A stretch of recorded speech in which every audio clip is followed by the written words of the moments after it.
و اما اسمار ویرا 4 بازی 10 امتیاز، یک شروع بی‌نظیر، شروعی که این بار نه از هفته اول که از هفته دهم و به عنوان جایگزین به پرسپولیس بازگشت.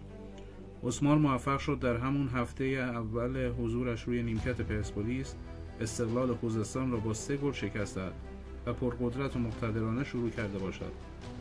و اما در بازی دوم جایی که یکیش از شمس آذر پیش بود، بعد از گل تساوی توانست گل دوم را هم زده و 3 امتیاز این بازی را هم مال خود کند.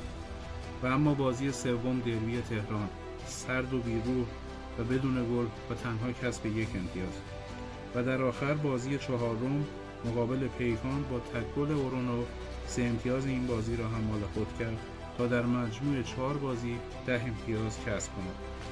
پرسپولیسی که 9 بازی تنها 12 امتیاز گرفته بود و تیم وحید هاشمیان صدای هوادار، پیشکسوت و مدیریت را با هم درآورده بود.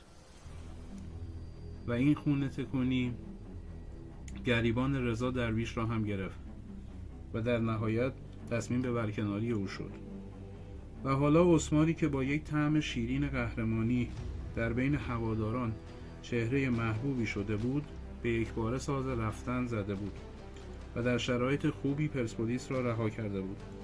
و اما انتخاب‌های بعدیش خیلی خوب از آب در نیامد تا اینکه باشگاه پرسپولیس تصمیم گرفت تا یک بار دیگر این فرصت را به باشگاه و اسمار بدهد تا بتواند این کارنامه بدی که به دور از پرسپولیس تجربه کرده بود بار دیگر این بار با نام پرسپولیس جبران کند و یک رزومه خوب برای خود و لحظاتی پرهیجان و شاد برای هواداران بسازد.